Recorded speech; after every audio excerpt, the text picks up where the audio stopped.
So yun po na mga ka-travelers, so welcome back uli sa aming channel. And in today's video, so magkakaroon naman tayo ngayon ng tutorial kung paano tayo makaka-avail ng card sa Maya. So meron na tayong mga series of videos patungkol sa Maya. Ano po? So sinimulan natin kung paano mag-open ng account at mag-download ng application neto at paano natin i-upgrade ang ating account sa Maya. Okay? So kung hindi nyo pa napanood yung mga videos na yun, so lalagay ko na lang yung link sa description ng video na to.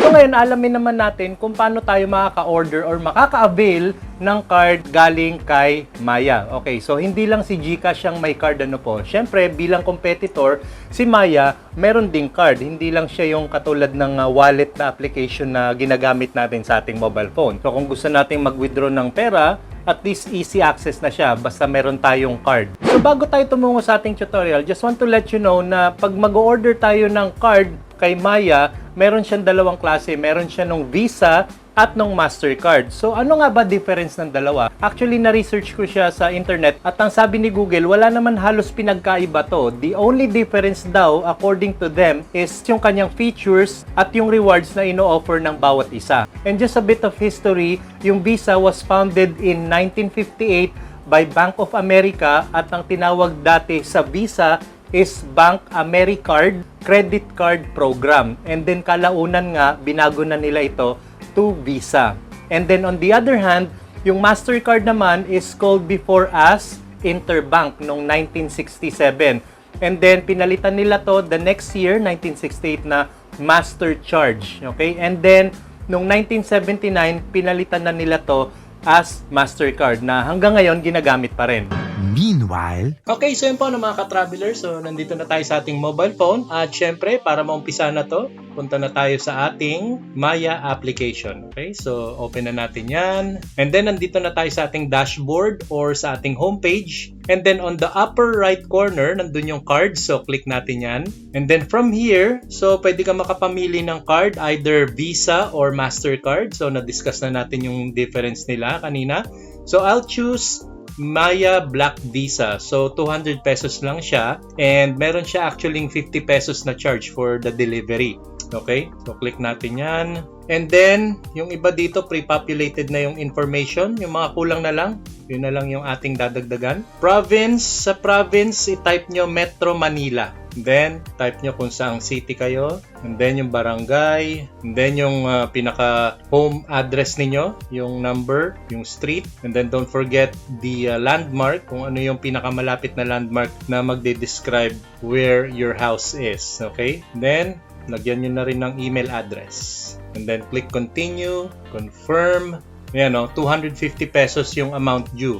So, 200 yung card, and then 50 pesos sa delivery fee. Okay, and then click continue. So, make sure na may laman, of course, ang inyong Maya wallet. Okay, so pay now. Payment successful. And then continue na natin. So, ito na yung ating reference ID. Good job! Okay, so na-purchase na natin ang ating Maya Black Visa. So according dito sa information na to, please expect your card to arrive in 4 working days for Metro Manila and 8 to 10 working days for provincial areas. Okay, so yun lang po yun. 2 weeks later. Alright, so yun po mga ka-traveler. So finally, dumating na ang ating package. Ito siya, ang ating Maya physical card. So dineliver siya ni Ninja Van. So medyo natagalan lang talaga sa pagde-deliver. Mga halos mahigit 2 weeks akong naghintay dito. At actually, hindi ko na nga na-expect kung darating pa. And nung weekend, recently, na-receive ng kapatid ko yung package na to. So tamang-tama, wala kami. Pero kinuha na naman niya ng video ito. Saan pong documents? Oo. Ma'am, pa-picture mo po yan. Ay, sige po. Nakukuha ng bangko yan. Okay. Ay, Maya pala. Maya. Okay ho. Wala na pong pipirmahan na. Wala naman po. Okay Picture po. lang po yan. Okay po. Thank you.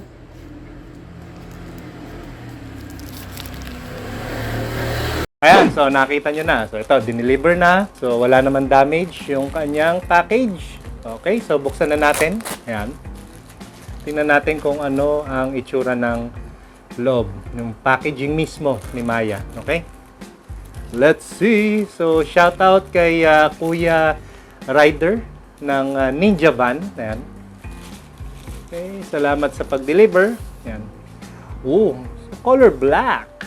Diba? At ito siya, Maya. Ayan, oh. Okay. A few moments later. Wow! The one thing for everything you do. Ayan ang ating Maya physical card by Visa. Ayan. So ngayon, ang gagawin na natin is ililink na natin itong ating Maya physical card sa ating Maya wallet na nasa ating mobile phone. Okay? Okay, so yun po mga ka-travelers. So we're here now at our mobile phone at isa-set up na natin ang ating Maya Visa card. Okay? So punta na tayo, of course, sa ating Maya application. So, buksan na natin siya. At syempre dito, para malink natin ang ating Maya Visa card, so punta tayo sa may uppermost part, sa may right side ng ating application. So, makikita nyo dyan yung cards. So, click natin yan. Okay, so dito, meron dalawang options. Obviously, ang pipiliin natin is yung My Maya Card 1. Okay, so click natin yung activate now. And then, of course, dito, scroll down pababa ng konti. Kaya makikita natin dyan, arrived. So, patanong siya, no? Arrived, activate card. Okay, so click natin yan.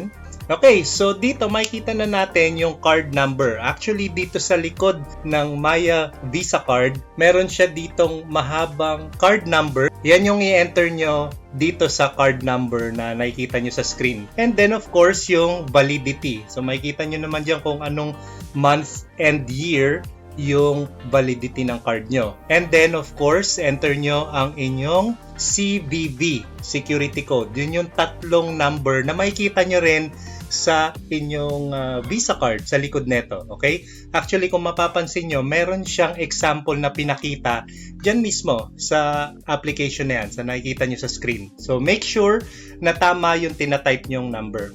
A few moments later. And then dito, hinihingan na kayo ng 6-digit card PIN. So, just a heads up, huwag kayo maglalagay nung date of birth ninyo kasi madaling matandaan yon. So, mag-set kayo ng 6-digit PIN na kayo lang talaga nakakaalam at wala nang ibang makakahack na ito. Ano po? Yung medyo mahirap-hirap naman. And then, i-confirm nyo yung card PIN na yon. So, ulitin nyo lang. Then, click next. Your card is good to go. So, click nyo na done. Okay, so yun po mga ka-travelers. So, na-set up na natin at na-link na natin ang ating Maya Visa card dito sa ating Maya application or Maya wallet. Okay? Ganun lang kadali. Good job! At yung pong maiksing vlog na na-present ko sa inyo ngayon, I hope may natutunan kayo. At kung di pa kayo nakasubscribe sa aming channel, don't forget to subscribe Road Crew Travels at hit nyo na rin ang notification bell para updated kayo palagi sa aming susunod na vlogs. So, till next time mga ka-travelers, maraming salamat at God bless.